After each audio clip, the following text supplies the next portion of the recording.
I'm Chris McDermott. Within healthcare, I'm a consultant neurologist at Sheffield Teaching Hospitals. I run a clinical service for patients with motor neuron disease. I'm the co-director of the Motor Neurone Disease Care and Research Centre. I also take part in caring for patients with emergency neurological conditions and with general neurology problems.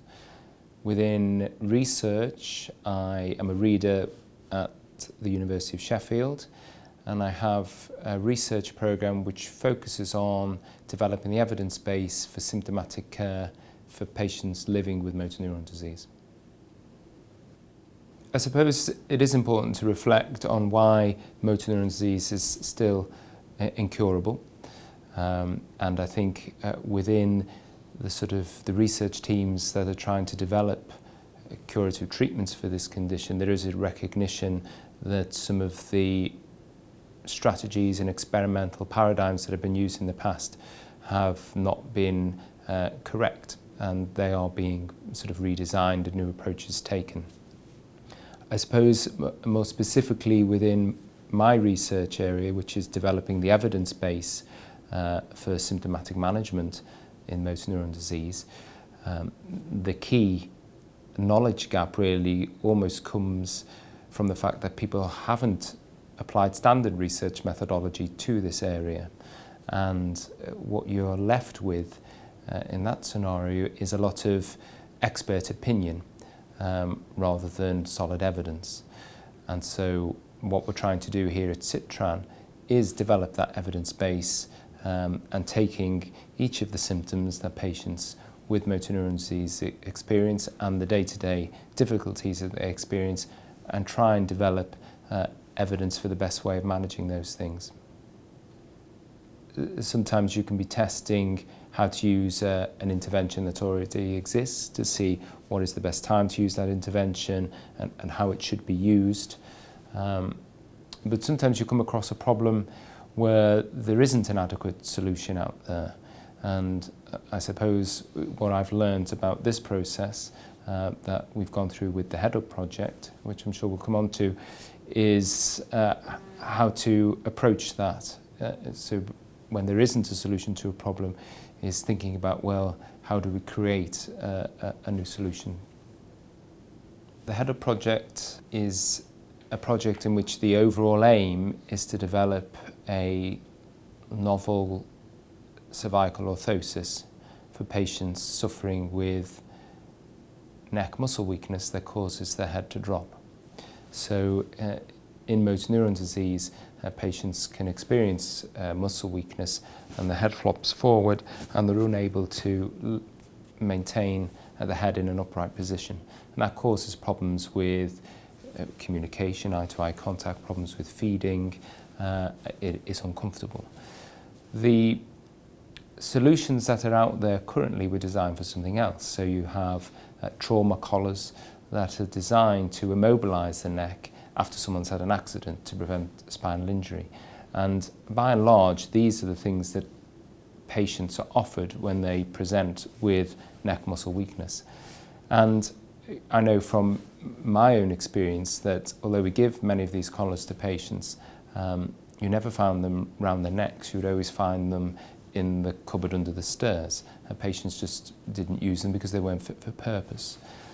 The project had its origins several years ago. So there was this recognised need that this was a difficult problem which we didn't have a solution to.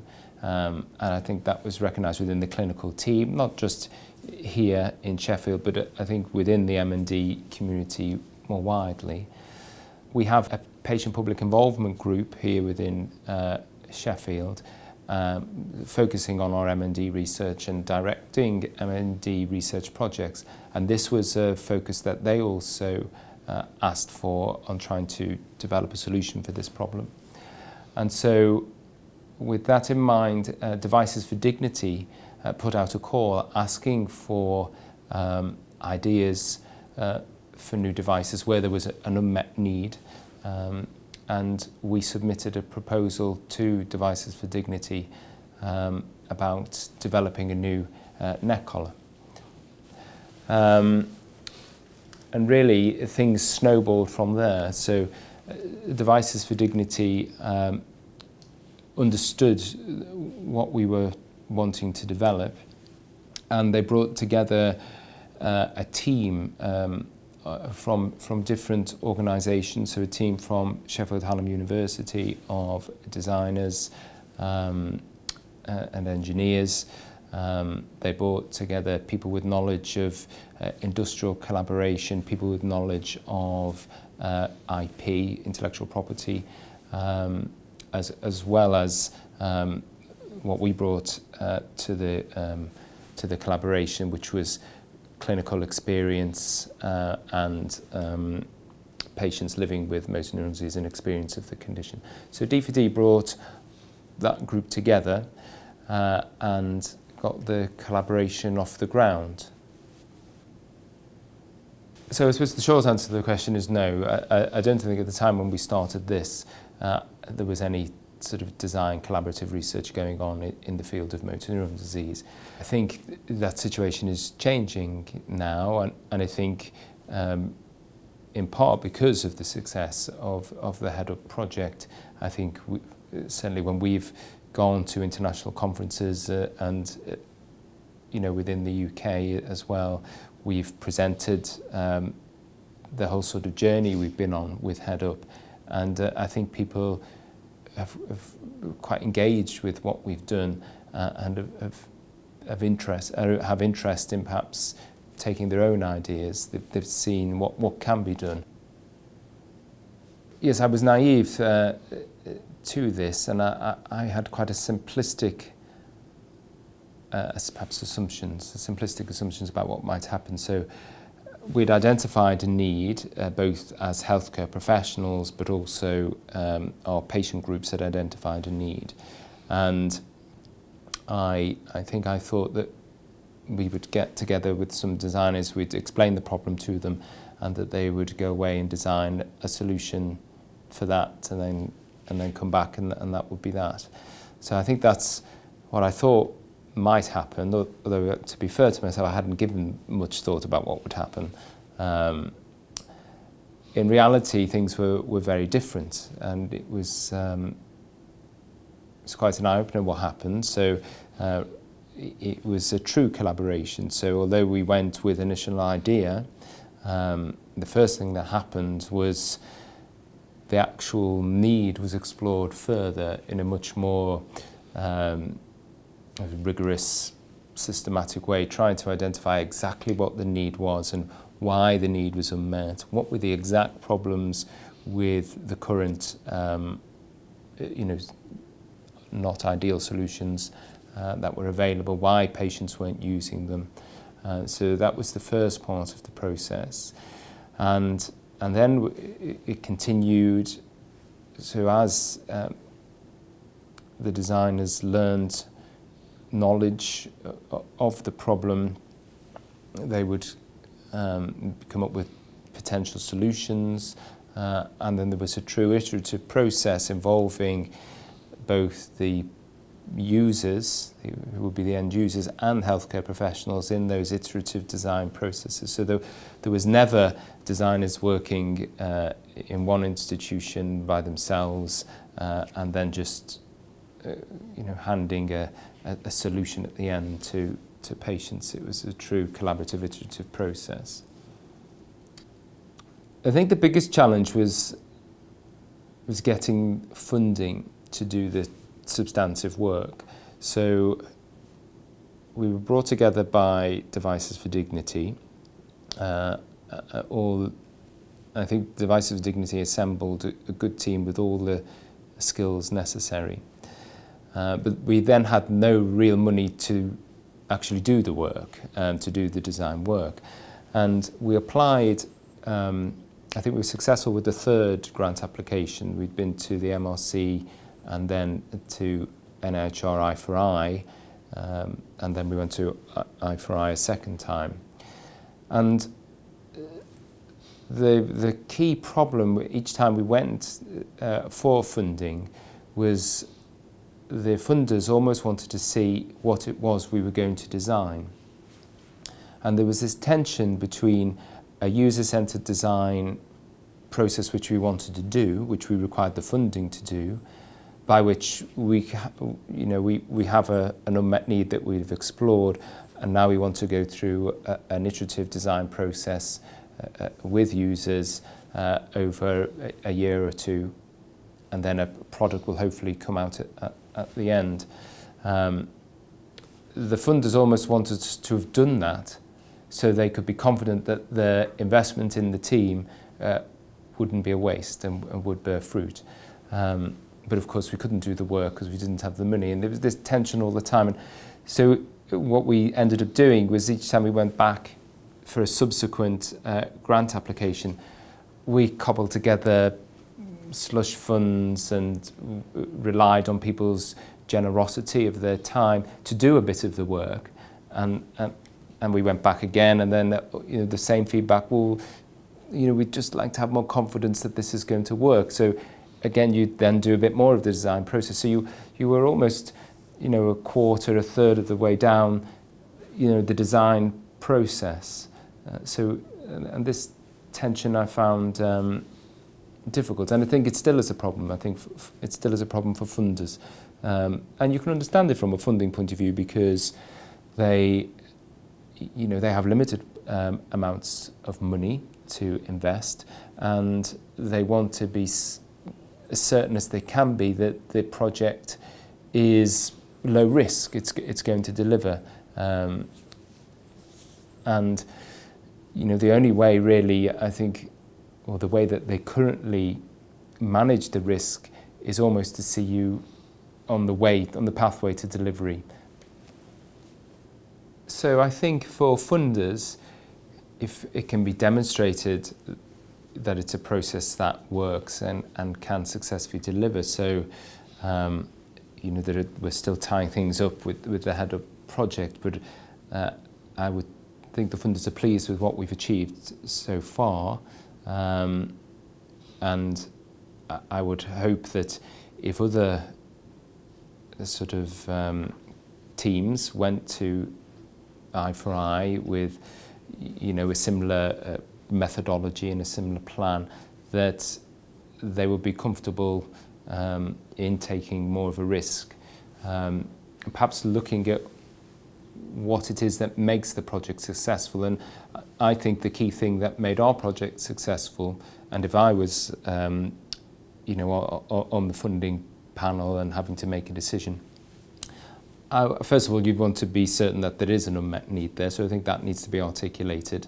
But then I think the next thing is the team, and looking at the composition of the team, it's what it's made up of, and is the full skill set there, and the full experience, and perhaps a track record of this type of methodology.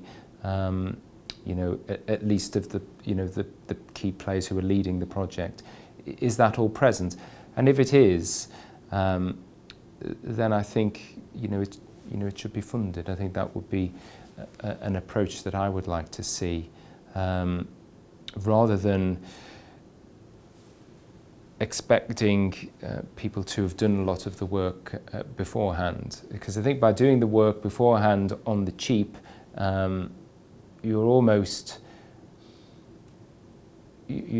not doing user-centered design process. You're almost asking the healthcare professional, the researchers and the designers to come together and just put together a few ideas, and it's difficult to have true user-centered design unless it's funded. It's easy for a few people to sit in a room and come up with something, but then you're not starting with a true open mind in the design process, and I think that should be discouraged.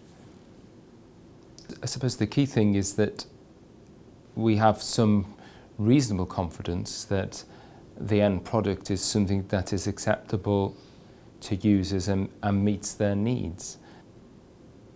I suppose there's two parts to that. There's the process and my realising that this collaboration was going to work and was really going to deliver. and it was the right approach. So and it was a user group I was observing, and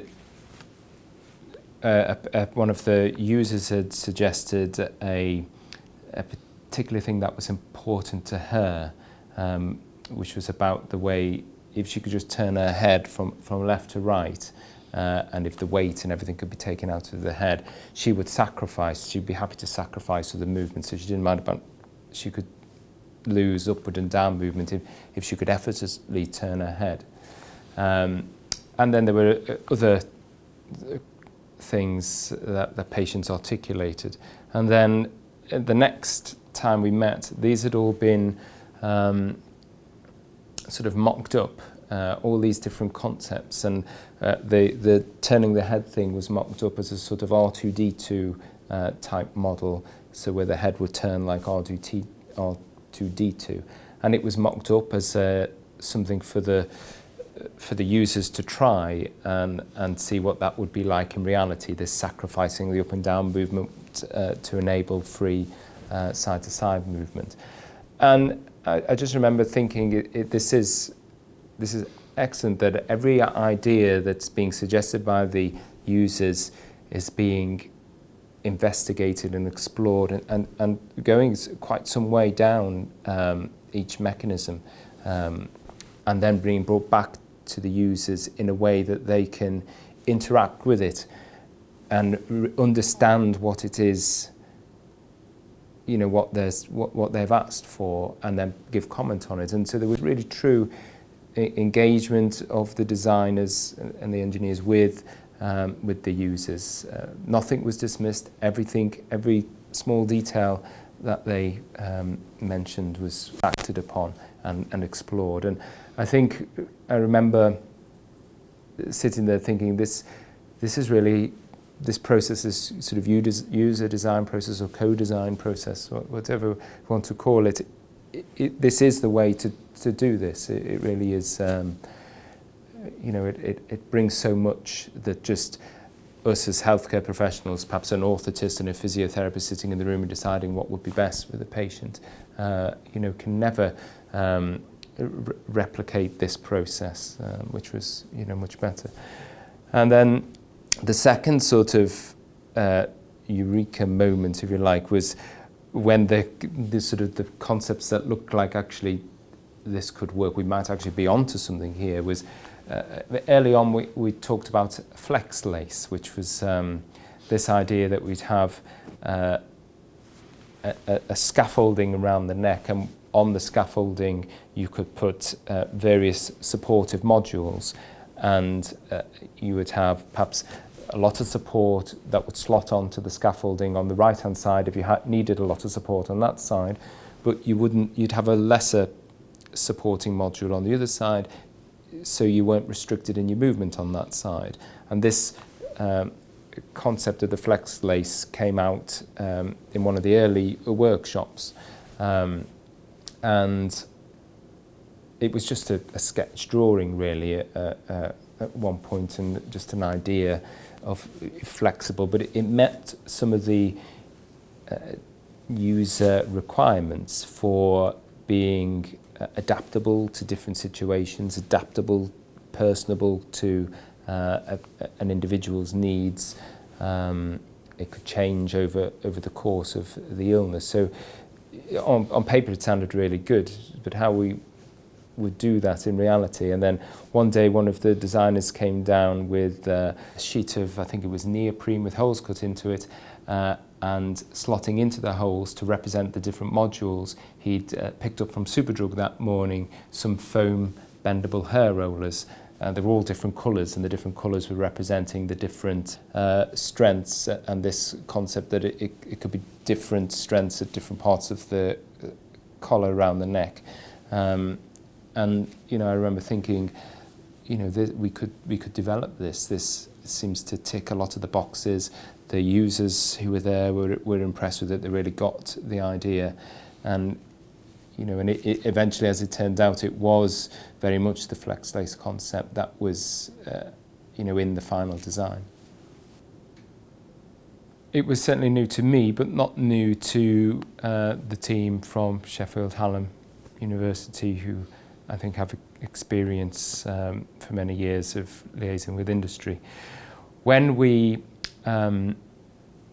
were putting together the initial proposals after we'd come together as a team, we recognised that we needed to have some collaborative interactions with industry, and we approached all the sort of key players within this marketplace that we were hoping that our invention would go into. And so they all gave us letters of interest and to support the bid when we were going to NIHR for funding. So they were interested in the project and interested to know more about the project as it went on. I think one of the, with hindsight, one of the things that we didn't do well through the project was we didn't keep up that engagement with them all the way through. So there was, I think, a break, I suppose, when we started to do the work of the designing. And because we had different potential manufacturers, as we were going through that first year of the design process, we didn't really know, what was going to be there at the end. So what the tooling requirements would be, would it be a rigid sort of metal thing that would require one company, as it turned out, was much more fabric-based, which would lend itself to other companies. So I think that was one of the reasons for the disconnect. Then, as the project began to draw to a close and we had a clear product, we went back to manufacturers to show them the results of the design process and to see if they were interested in a licensing agreement. And that's been a difficult process, trying to get engagement at this stage. And some of the bigger players haven't been interested and have been concerned about market size. And we're now, although we now do have an interested company, but I suppose the challenge was this disconnect. But I'm not sure how you can get around that, because you don't know what project you're going to have at the end. And having someone in who's a commercial partner from the start might slant the user design process in such a way that it favours what their company is involved in. And so I think there does have to be a disconnect, but it's how we would do that re-engagement later on, which I think is something that as a team we'll probably look at. I certainly enjoyed being involved in the project, meeting people from different disciplines, designers. It was very interesting, different slant on things, making me think in a different way about how I approach other research that I'm involved with, and how we might develop, using similar strategies, solutions for other problems that patients living with long-term neurological conditions face. So it was certainly an enjoyable process, and I think the product that we have is an improvement on what's out there at the moment, and I just hope that we can bring it to market. There's a lot of demand for it because we've been very good at publicising what we've done to raise awareness, but we've almost been a bit too successful in that we can't, I'm not a manufacturer, and nor am I a shop. So we're not set up as a team now to manufacture and to sell this. So we need to hand this on. We are making progress there, but that's been the biggest challenge. But overall, a very enjoyable and worthwhile project.